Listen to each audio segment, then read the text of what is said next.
We need to talk more about Spanish wines, don't you think, Carmela?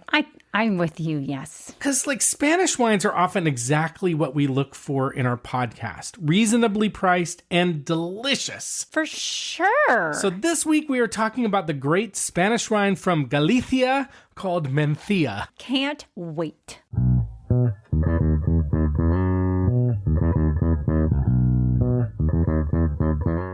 Hello, fellow wine hounds, and welcome to the Wine Pair Podcast. I'm Joe, your sommelier of reasonably priced wine, and this is my wife and my wine pairing partner in crime, Carmela. Hi there. And we are the Wine Pair.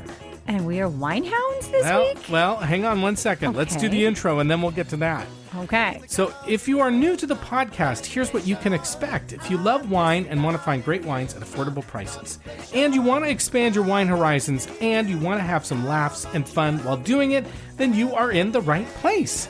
Each week we explore a different wine varietal or style or brand or region of the winemaking world, and we learn about what makes them worth knowing about. And then we taste 2 to 3 of those wines that are reasonably priced to let you know if they're worth your hard-earned money. So if that is your vibe, then we are your tribe, and we are happy to have you. Wow! I can tell you're try and change it up for those people who are active listeners. That's right. You're like, so I'm gonna keep them so engaged. they don't just gloss over this part. Exactly. Yeah. And we're proud it's okay if you do. It's okay if you do. And we're proud to say the Decanter magazine calls us fun, irreverent, chatty, and entertaining. Okay, so Carmela, you noticed the wine hounds things, but I just want to say one thing really quick, and that is my voice may sound a little bit deeper than usual because I had a chest cold, what they call a chest cold. Oh, you think that they're really going to be like, wow, what's wrong with Joe? They may wonder why my voice is so sexy this week. I don't think it sounds that different. Oh, that's nice. Thanks. Yeah. It feels different to me. Okay. Anyway, we have our first guest appearance by a real honest-to-goodness listener to the show who gave us the inspiration for this week's tribe name, the Winehounds. Yay! And as we record this, we're actually doing all of this out of order, but through the magic of editing, I'm hoping this quick conversation with Ryan goes over without a hitch. Awesome. Hi, Ryan. Welcome to the Wine Pair Podcast. Hey, good morning, Joe. Thanks. It's good to be here. Yeah, we're excited to have you here. We appreciate you are our guinea pig, so we appreciate you being willing to do that. We have a few questions for you, and so we're just going to jump into them. Tell us, Ryan, what is your favorite wine? Wow, of all the questions you could ask me, that's probably the most difficult.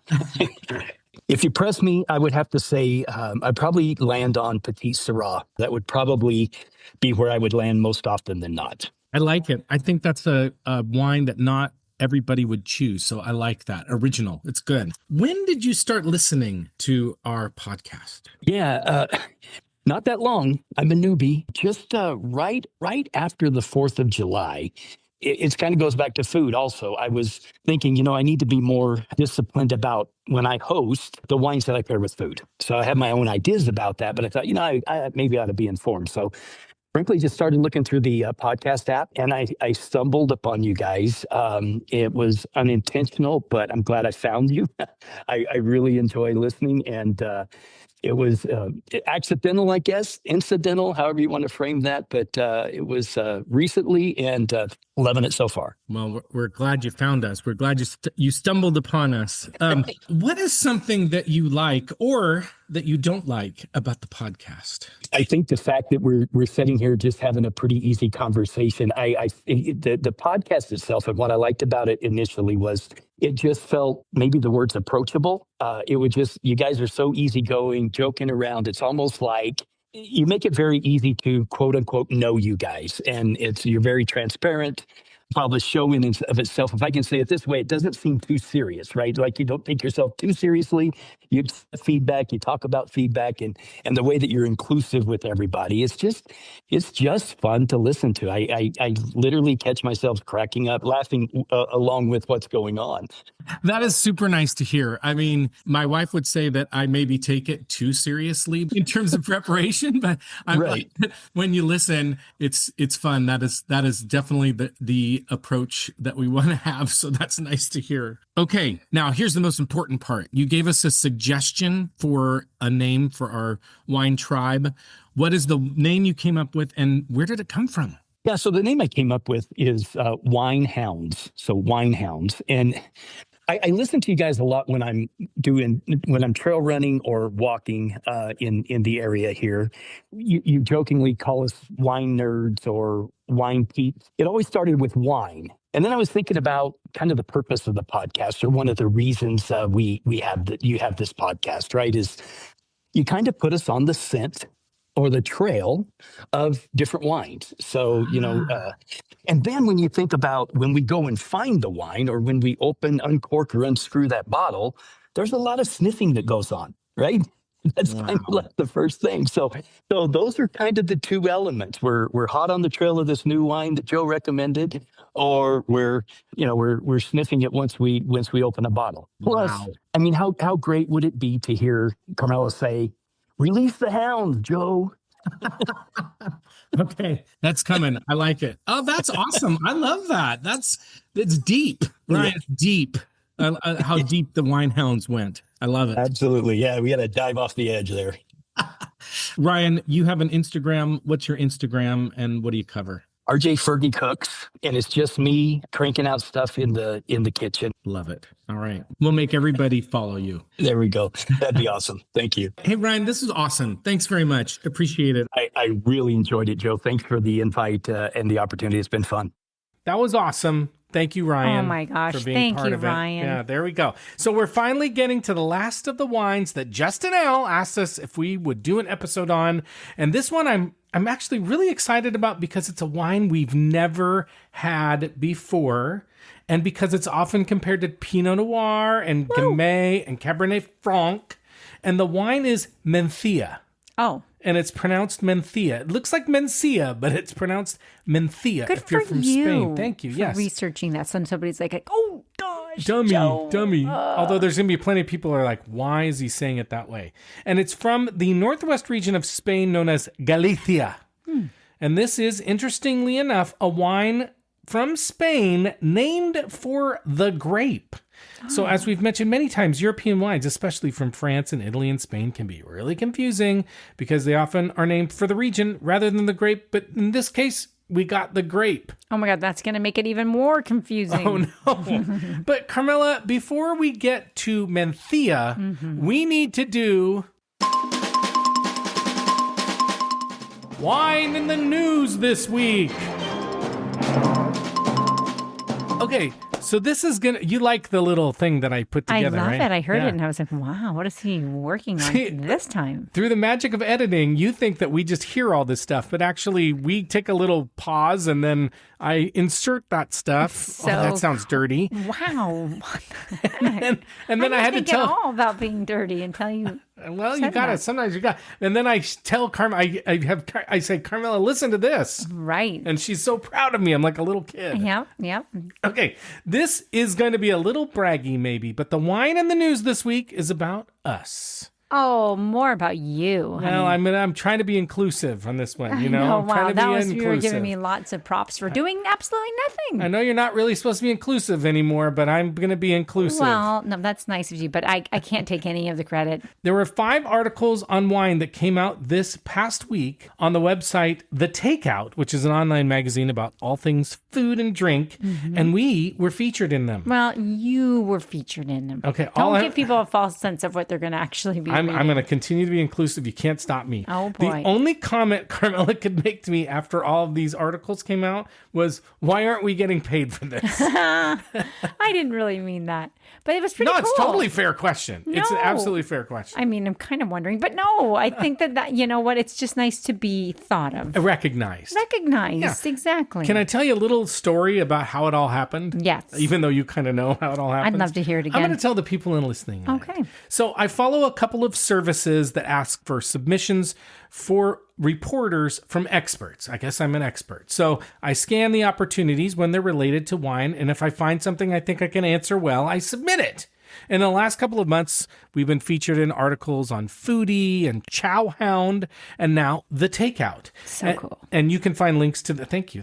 And you can find links to them in the blog section of our website. If you didn't know that we actually have a blog section I've never of our looked at website. it, but No, that's so Carmela has cool. never looked at it. I've read the articles, though. I have read them. And you like, and our children like them too. Yes, they were so impressed. I mean, you've always been ambitious in that way. Thank you. You're just like, I'm just going to try this out and see what happens. Yeah. And then sure enough, you get published in 5 different articles. Yeah, so it's kind of cool. So it's kind of fun. Maybe you out there could do it too. Who knows? Anybody can do it, actually, but you you have to spend a little time on it. Thank you. Like great Yeah. minds. Okay, so anyway, there was a submission request from The Takeout and it listed 10 questions on 5 subjects. So I thought, what the heck? I'm going to do it. Of course. And then the journalist who sent the request, her name was Lauren. She really liked the submission, and I thought, well, maybe she'll use it for a few stories at some point in the future. She sure did. And it usually takes some time between like when they're submitted and accepted and when the articles, it sometimes can be weeks or months. So when did you submit those? I submitted them on the 18th of August, and within a week, they were out. All 5 of them. Oh, wow. They really were, they thought it was just the best thing they'd ever heard, apparently. I guess. I was totally shocked. Like, I was really surprised. Do they let you know? Do they notify you when they use your... No, that's the other thing. They don't. They'll just, like, all she said was, this is great information, and yes, we'll plug your podcast. That's what they say, but they don't tell you, oh, it's coming out next Tuesday or anything like that. You just kind of have to look and see. Look it up. Yeah. I get these, like, in my email, I get alerts when on certain subjects. So of course I have one around the Wine Pair podcast, but that's just because I'm weird. Anyway, do you want to know what the articles were about? I know you know what the articles were about. Yeah, but tell the rest of this world. I will. Listening land, here you go. One of the articles was on chilling red wines, and which we also did a mini-sode about a few months ago. Mm-hmm. Another was on not serving white wine too cold. A third was on how to tell if a wine is corked. The fourth was on what kind of wine should be used for sangria, which is highly appropriate since we're doing Spanish wine. And the last was on common kitchen items that can be used as decanters. Oh, So I don't know if I read that one. There's 5. That's a lot of reading time. time. I did, because you were talking about the mason jars. Mason are jars. not a great idea. True, hard for pouring. Yeah, and that was one of the questions. They said, should mason jars be used as because they're people use them for everything now. Exactly. So be on the lookout for those articles, and if you find them, let us know. And even better, like them, send them to your friends and family, and maybe write to the authors of those articles and say, oh my gosh, this guy, these people are so awesome. You should talk to them more often and pay them. Wow. Why are they not getting paid for that? Exactly. And we do hope that it leads to both spreading some wine knowledge and busting some myths, and maybe even getting us some more listeners too. Right. So, but we're not here to talk about how cool we are, Carmela. And we're not talking about how we are officially the final word on things like chilling wine and sangria. That's not what we're here about. No, not today. We are here to talk about the great but underappreciated Spanish wine called Mencía. And we have 2 Mencía wines that we're going to taste and review today to see if they're worth running out and finding. But first, you got to do our shameless plug. Yes, so thank you for listening to us and for supporting our show. And if you haven't had the chance to do so yet, now would be the perfect time to follow or subscribe to our podcast and leave us a nice rating and review to help us grow our listeners. And a huge thank you to everyone who has done that already. And you can also follow us on Instagram at The Wine Pair Podcast and on Blue Sky. You can contact us on our website, thewinepairpodcast.com, and you can sign up for our email newsletter there. And by the time you listen to this, the email newsletter may already be out. So if you missed it, just email me and I'll get you on the mailing list and I'll send you the email. You can do that at joe@thewinepairpodcast.com. And on our website, there's also a section on shop wines and shop accessories. Cool. And we might get a little remuneration from that.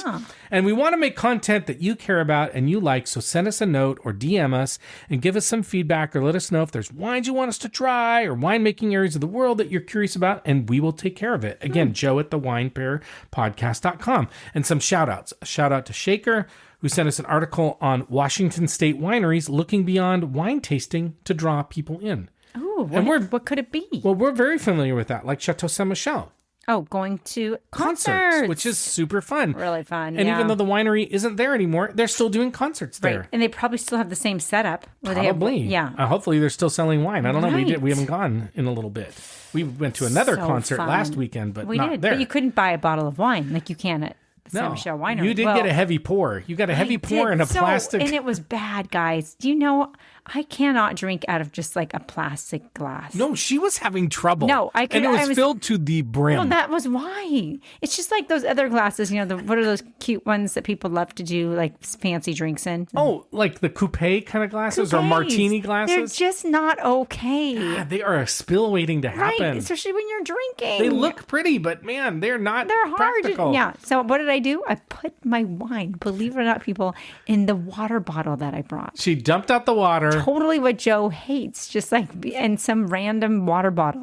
No, I don't hate that. I don't okay know, with but that. you would prefer not to. No, I am actually okay in a insulated bottle. I'm okay with that. Yeah, but it was like my water bottle. It wasn't meant for wine, but it did the trick. It did the trick. And I didn't spill, and I could walk at a normal And we watched Glass Beams, and she was drinking wine. Woo! All right. Anyway, another shout out to Oregon Mobile Aesthetics on Instagram, who we are kind of related to, sent us the nicest DM about how she's liking the show and asked us if we would consider revisiting orange wine. And so we're putting it back on the list. Oh, that's so cool. Shout out to Jeffrey K, who emailed us and asked us why there's so much cursing on our podcast. And Jeffrey, it's because it's explicit, okay? It's marked as explicit. There's an E on it for explicit. Do we really swear that much? I don't swear that much. Whoa, okay, that didn't help. I don't, what the Have I you ever never sworn on this show? I don't even swear. You never, she never swears. So I don't know. I wonder what he's listening to. I think he just has issues with me. It's fine. Another shout out to JDM on Blue Sky, who told us about some Primitivo he drank. He drank and how different. What's his name again? I don't know. It just said JDM. JDM drink. And but he was telling us how Primitivo and Sonoma Zin are very different. So we appreciate that info because he drank them side by side. That was kind of cool for him to share. Yes. And our friends Tips to Live By, who we have now convinced to go to Olive Garden. And what we really want to know is, when do they cut you off of the free samples? Did they go? No, they want to go. They're convinced. But if anybody went to Olive Garden or goes to Olive Garden, we want to know I gotta if they cut you off. I have to say that whole thing, and then hearing about it now, I'm a little envious. I kind of want to go to Olive Garden. We're going. I don't know, only because We just had a big anniversary, and maybe we should have gone to Olive Garden. I'm just intrigued. I mean, what would happen if we went in there, though, and they said, I'm sorry, we don't do that here? I would say, would you walk let me out? talk to your manager. Would you walk Do you know out? who we are? No, but I mean, what if they're like, that's not a true, They'd be like, who are you? We don't really care. We've never done that before, ever. I don't know where you got that information. No. Would you stay and still have a meal there? No. I would probably. No, I might have like a breadstick and then walk out. But I don't know. Wow, that would be really rude. That would be rude. And as we do every week, we'll tell you someone we think you should recommend the Wine Pair podcast to. I had to keep us moving along. Right. We could be on this forever. Because the best way for us to grow listeners is when you tell your family and friends about us. And this week, we want you to recommend us to anyone who loves Pinot Noir or Cabernet Franc or Gamay, because we are supposed to be tasting a wine that has similar characteristics in Mencía. Okay. And I'm going to get a comment at some point of somebody's going to say, can you guys get to the point? Because that's something that we get every once in a while as well. And it's okay. Right. Well, if you different want strokes for different informational podcasts, there's lots of those out there. Yeah. We do our thing. Whatever. Yeah. We love you. Okay, right. Carmela, let's talk about, as the title of this episode suggests, what the is Mencía? Mencía. I said it. Mencía. I knew I was going to say Mencía, but it's Mencía. Now, again, as English speakers, we see the name Mencia, and we want to say Mencía. But in Spain, it's Mencía, because the Spanish like to give it a good lisp. Okay. Which is really, if you think about it, the word lisp is a really bad word for what that thing is.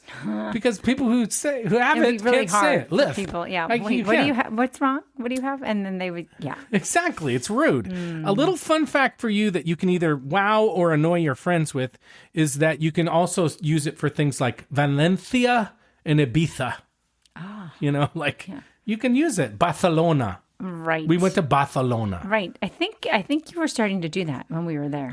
I was starting to do a lot of things. But that was good. You're trying to honor the language. 100,000%. Okay. Mencía is a wine and grape that doesn't trace its history back too far, at least in terms of being a specifically recognized grape. According to information I found using the Google machine, Carmela, it was first mentioned in the late 1800s in the area of León. It's not Leon, it's León in northwest Spain. And the name Mencía itself has roots from the Middle Ages when it was a popular girl's name. And there's a hypothesis out there that a Portuguese noblewoman named Mencía Lopes de Haro could have inspired the name of the grape, and that the grape may also have originally come from Portugal. Oh, my. Now, for a long time, Mencía was mistakenly thought to be an ancient clone of Cabernet Franc, and it's often compared to Cabernet Franc in terms of like taste and acidity and tannins and body.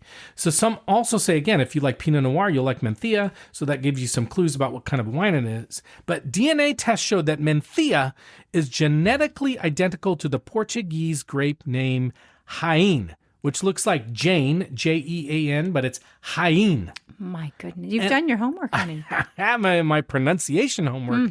And that's why the name may have come from that Portuguese lady. Full circle. Full circle. Amazing. There you go. But the Spanish are claiming it. Mencía. Right. The Portuguese say Jaén. Okay. That's what they're going to say they own. There you go. Now, the area where Mencía is grown today is mostly in the Galicia region of Spain, which is that area just above Portugal. And Mencía is the most planted red grape in almost all of Galicia's wine regions, with the exception of Riojas Beatas. I don't know if I'm saying it right, where it ranks second to a grape called Sousson, which is a fun fact you can put in your brain box. Now, like a lot of European wines, and this is similar to the story we told last week about Primitivo, Mencía had a pretty crummy reputation for a long time. Historically, Mencía vines were often overplanted in super fertile areas, so they had really high yields, lots of grapes, and led to a wine that was considered diluted, lean, light, and intended to be drunk young. And the wines also had a reputation for being low in alcohol, very acidic, and not very flavorful. I mean, like, what do you want? Like, in a wine, it's like, give me flavor or at least give me alcohol. But if you're giving me neither. Like, what? Wow. Drink Out. water. Drink Out. water. Additionally, the Spanish Civil War in the 1930s contributed to the destruction and neglect of many vineyards in regions like Galicia, so it didn't really start out super awesome. But beginning in the 1990s, Mencía experienced what may be called a significant rebirth.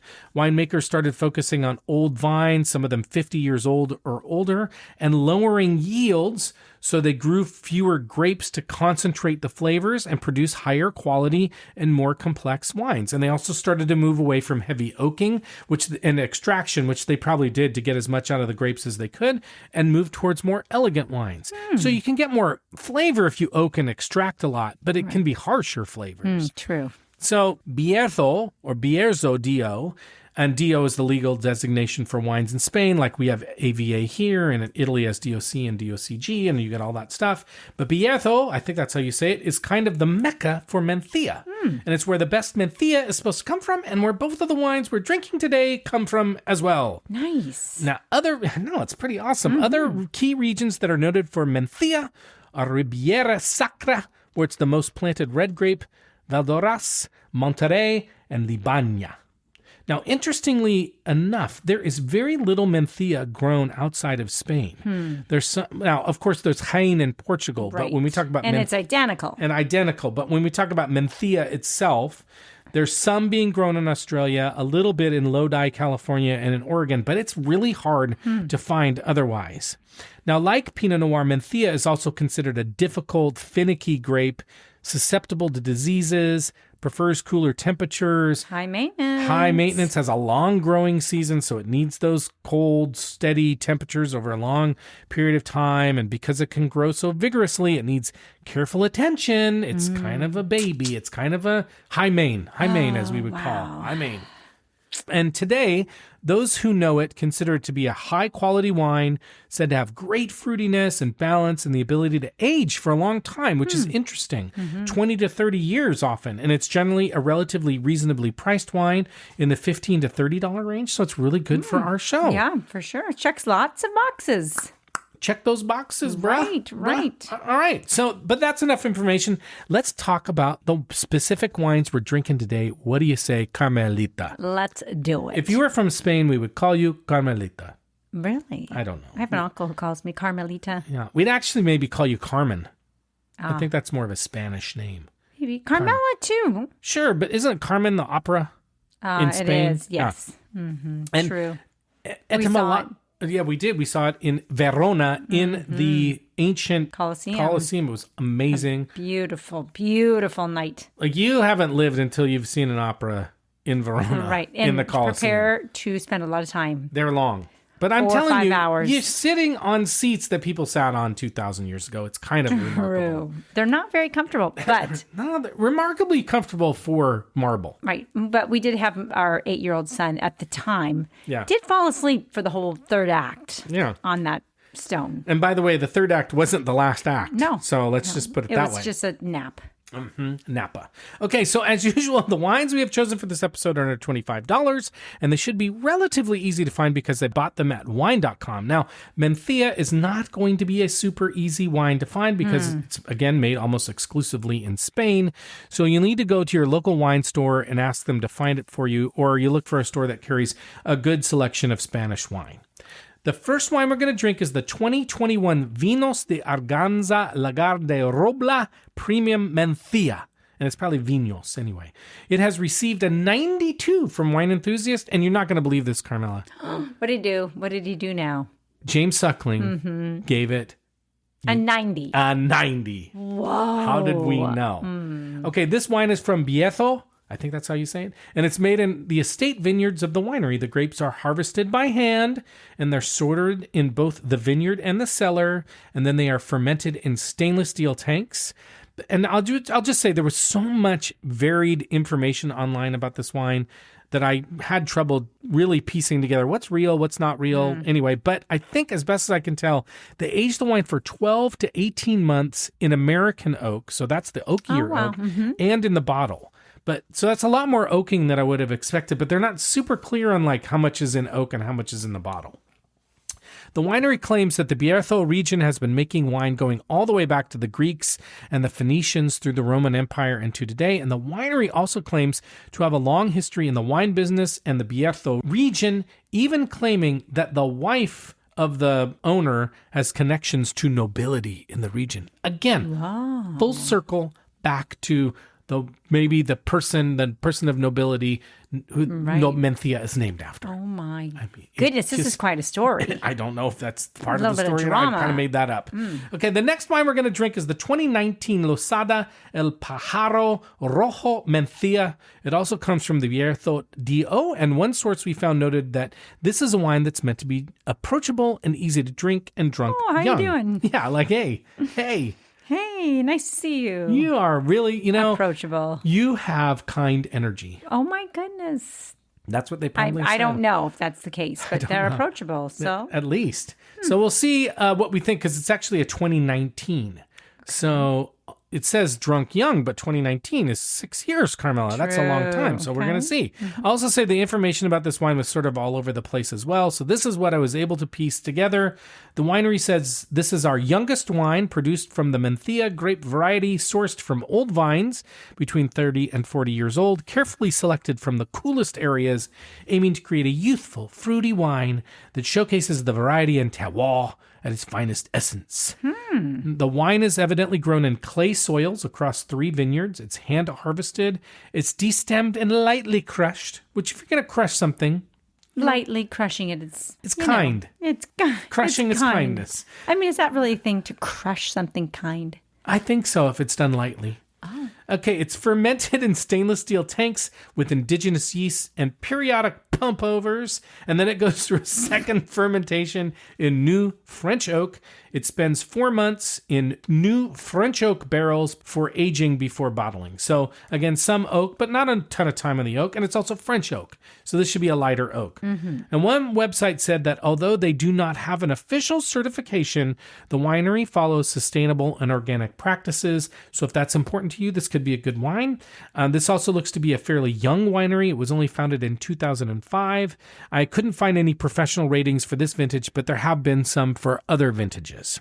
Nice. But I think that's enough information, Carmela. Okay. I think it's time to drink wine. And if you have a Mencía, or you have a Jaén from Portugal, or any other red wine, just drink along with us, and we'll talk to you in a minute. All right. Okay, we're back, and we're ready to try our first wine. This is the Vinos de Arganza, Lagar de Robla Premium Mencía. It's from Viejo, Spain. 2021 vintage. It was only $14.99 at wine.com. 14.5% alcohol, 100% Mencía. And again, Wine Enthusiast gave it a 92. James Suckling gave it a 90. Vivino only had a 3.5, so that's kind of interesting. But Carmela, let's talk about the color.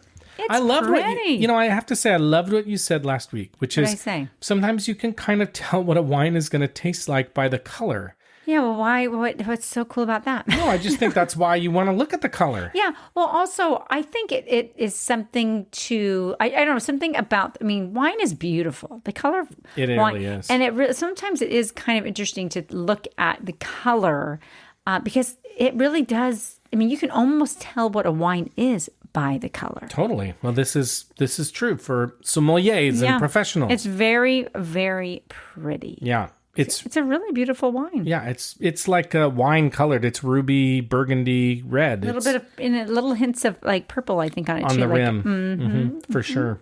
Okay, let's smell it. It's really fruity.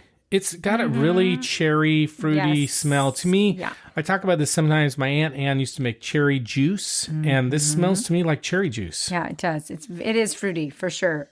There's a little bit of like sweet tobacco on it too, I would say. Okay. But yeah, mostly I'm getting really red fruits, dark red fruit. Maybe a touch of raspberry. I think it's a black cherry or a dark cherry. It's not a red cherry. It's not a bright red cherry. No. It's a little deeper than that. Yeah, but yeah. I actually am with you on the tobacco. A little bit of like wood on it. Yeah. A little bit of black pepper, maybe even too. A little spice. Little bit of little peppery on it for me, but. I feel like I'm smelling a little wood, though. Yeah. Maybe a skosh of gun smoke, but super fruity. Yeah, very nice. Let's taste it and see what we think. Okay. On taste, it's a little more tart than sweet. Like it smells sweeter than it tastes. It's almost got a very skin tasting, but to me, it's like plum. I was just going to say plum. And skins. Yes. Yeah. Tannins. Like you got the plum and you bit into it. You didn't peel it, or you peeled it, but you started eating the skin. Right. Super skin tannic. And it has a little bit of that tea for to it sure. as well. Like a little bit because of what you're saying about the skins is reminding me of that tea taste. Tea. I took another sip. I agree with you. A lot of tea. It does have a little bit of spiciness to it, I think, on the taste, like on the back end. It's definitely more tart. I'm even thinking not even like an Italian plum, more of the red plums, I think that's because the Italian plums sometimes they're not quite as tart. They're sweeter. Yeah. Well, maybe I'm still thinking it's a dark plum, but maybe it's a young dark plum. But we can agree to disagree. True. Right? It looks like the color of a red plum. It does. It do. It's this is what I'll say. Like based on the smell, I was expecting a different taste. In some ways, I'm wondering if I'm overcompensating. Like I'm not liking it as much because I was expecting a different taste. You know what though? I'm not sure I'm crazy for this. It actually is a little bit one note for me. Yeah. I'm not getting a lot of complexity on the taste. Not at all. It could be a little young. True. Even though it's a 2021, they did say it could age for a long time. Yeah. Could be a little young. Right. I think it would probably be very good with food. Like you would want to have food. Let's talk about it. Let's talk about food. I think you want to have food with this. What kind of food, Carmen? You know what? I don't even know why, but I'm thinking like Well, you could do a lot of things, but I mean, I would do like a real meaty pizza with this. Oh my God, I was thinking pizza as well. In fact, I kind of want to eat pizza tonight. But maybe we have pizza on the brain. I was pizza brain, Wow. pizza face, but I was really thinking about pizza. I think a meaty pizza too. Meaty. If that makes any sense. The meat lovers? Right. Yes. Right. I mean, I think because Do you like, what do you like on your meat lovers? You know, Carmela and I have been married for a long time, and she still doesn't know what I like on my pizza. But what do you like on your meat? You like sausage. No, and I pepperoni. don't. You like pepperoni a lot. I don't like sausage very At much on my all? pizza. You We've like had this pepperoni and- We have been married so long, and she still doesn't know. So long. Okay, you like pepperoni. It's a long time. You like pepperoni. I love pepperoni. I know that. Love it. And then you like also, you would have Canadian bacon, but maybe Yes. not with the pepperoni. Oh, totally would have it. Okay, Oh, okay. man. And a little salami and black olives. Salami. Oh, But people don't really This order would be- salami pizzas. Oh, sure they do. They But do? Can I just say, what about the grand salami from I don't Pagliacci? even know. I don't really eat, You don't eat meat? Even though I said meaty pizza, I wouldn't really eat meaty pizza. I can just see that this would go well with it. There's so much random talk in this one. I really am enjoying it. Somebody's going to say, can you get to the point? But I will say, you know what? There's a little bit of saltiness in this wine, I think, and olives would go well. Salty food would go well. So I'm thinking maybe that's why you were thinking of meaty pizza, because they can get real salty. Yeah.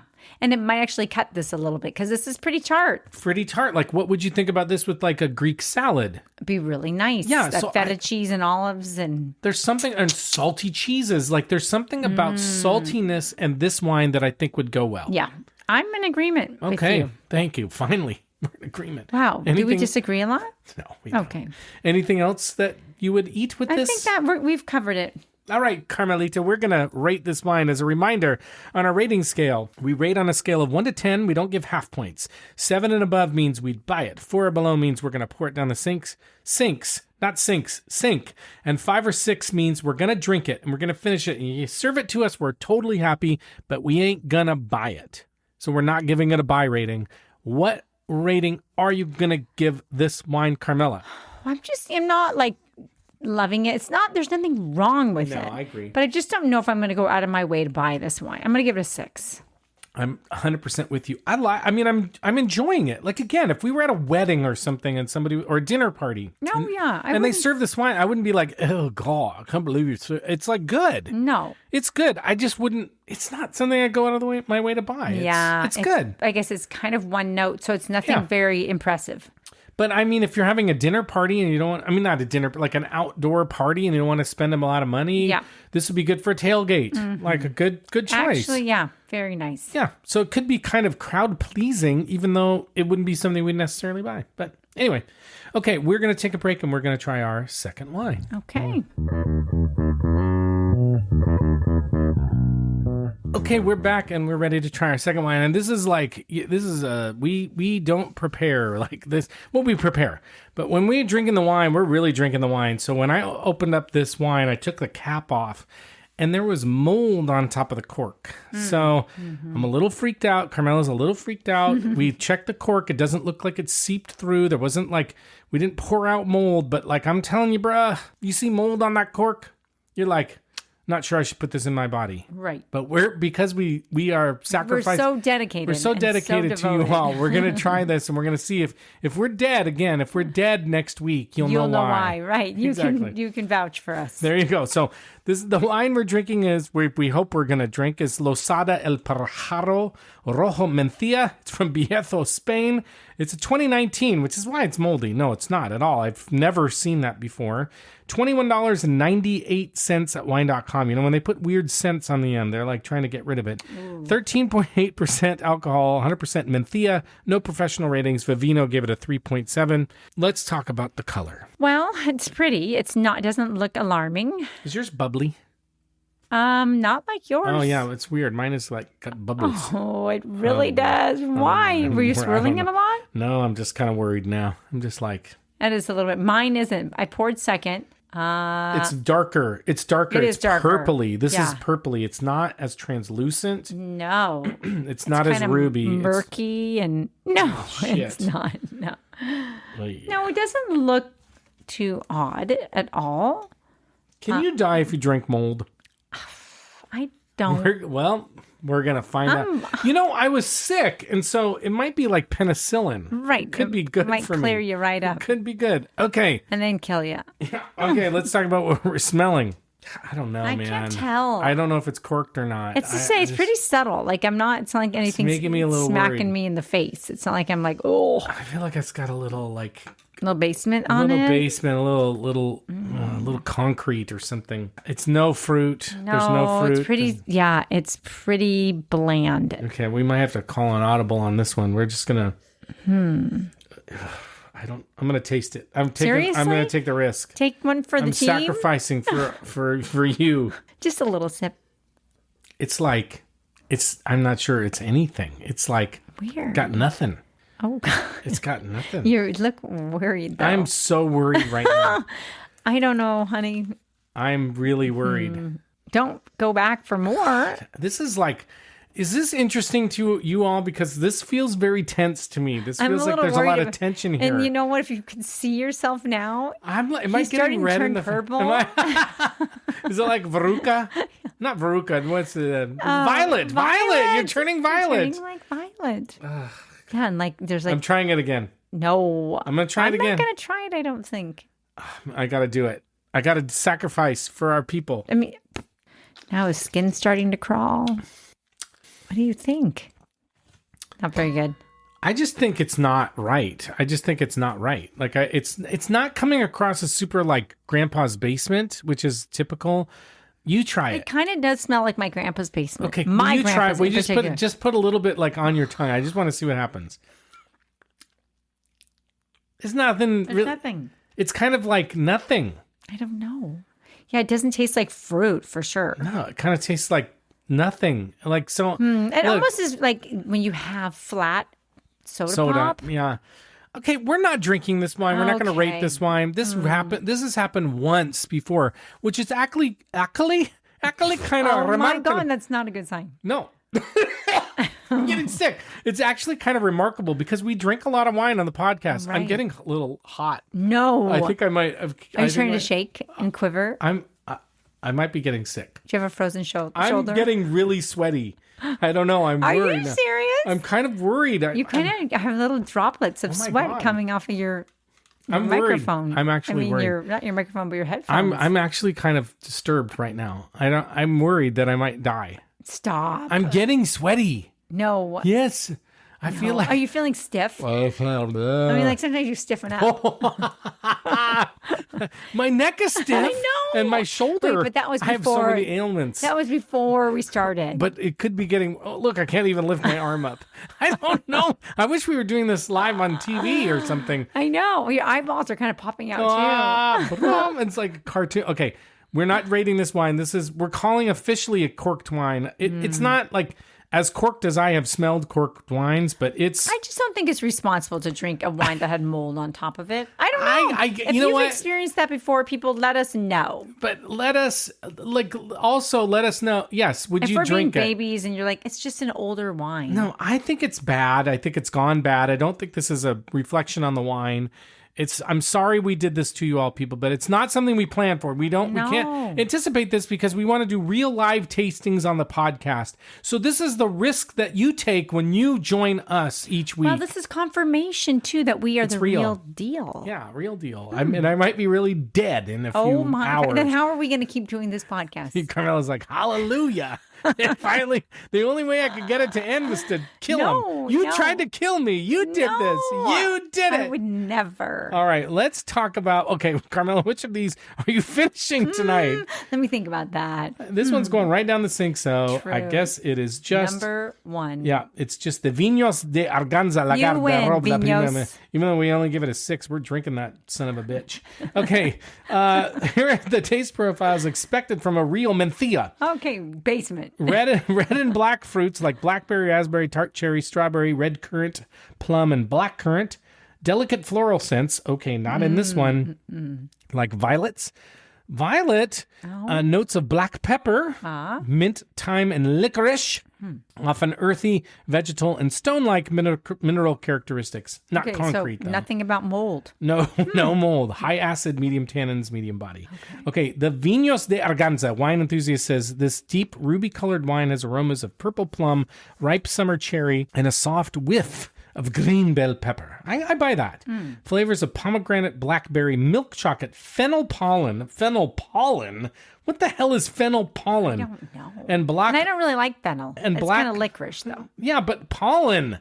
Yeah. Black fennel pollen. Well, it's the flower. Okay, that is such a precise, weird thing to say. And I've never seen fennel pollen. The anger is coming out because of the mold. I think you're starting to get like agitated. You're like starting to like froth at the mouth. Yes. Oh my God. And black olive paste. Black olive. We got saltiness, right? And a layer of silky tannins that linger on the palate.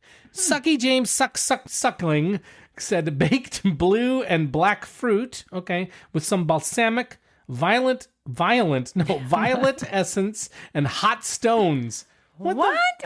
When's the last time you tasted hot stones? That's why I hate this guy. Medium body with creamy tannins. I didn't have creamy tannins. And light berries and herbs on the palate. Unadorned and concise. I would say it's unadorned. About mold, no, but that's not that. That was the first one. I know. Now let's talk about the second one. The winery says delicate notes of mold. No. Notes of violets and red fruits. Of course, we didn't get any of that. Rich, unctuous, fresh, and velvety. Wow. Dis and Dis. This is actually a website called Dis and Dis. Its full-bodied palate and medium tannins offer nuanced notes of blackberry, cherry, and spice. Woo. All I'm going to say, Carmela, what's your verdict on Mencía? Well, I think, you know what? Again. Yeah, I just think that we can't really say. It wouldn't be fair. I think we should try Jaén from Portugal or another Mencía. We're going to have to do it again. We're not going to redo this podcast. You guys, you're getting this one. Right. Well, it's also another reminder. We spend each week preparing. No, we're recording. This is what you're getting. But it's a reminder, though, too, that we are live. Yeah, we're live, and sometimes things go a little sideways, and it's like life. If it's corked, then you've kind of experienced what happens. Now you know. And you might die if you drink a corked wine. But that has mold on it. Right. It's like I am feeling healthier, though. I feel like my chest cold has gone away. Going on though too. This is what happens before you die from mold. Is you get really chatty. Yeah, it happens. I'm gonna give you an update later. If you start saying like everything's just like there's no more Instagram, no more, or like I do Instagram, or if the Instagram is like me with red X's over my eyes, right? I have been dead. God, that's terrible. Wow, this is a lot. Sorry, people. No, but you know what? This is real. You're getting real. You can listen to a lot of other podcasts and you may not get real. You might get, a lot of chattiness, but it's real. This is real. Yeah. Okay. Shoot. All right, Carmela, it's time for us to go. But before we do, we want to thank you very much for sticking with us. Thank you for that. And if you haven't done so yet, now would be the perfect time to follow or subscribe to our podcast. And a fantastic time to leave us a nice rating and review on our website or wherever you can do that as a way to support us. And you can say, these guys are real. And the husband drinks moldy wine. Ooh. Okay. He really, that's how much he cares. Oh my God. We also would love to hear from you. I'm slowly dying about a wine that you would like us to taste and review. You can leave us a message on our website. I might not be around to get it. And you will know then if there's no response. Yeah, because I respond to everything. So if there's no response, I have died. At thewinepairpodcast.com, you can join our email newsletter there that may or may not come out this Sunday. That would be another sign. Yes, exactly. And you can reach us at joe@thewinepairpodcast.com and give us some feedback and tell us if you've ever had moldy wine. But with that, we're going to sign off. So thank you once again. We'll see you next time. As we like to say, life is short. So stop drinking moldy wine. True. Bye-bye. Bye-bye. All right, Ryan. Release the hounds. And the happy ending.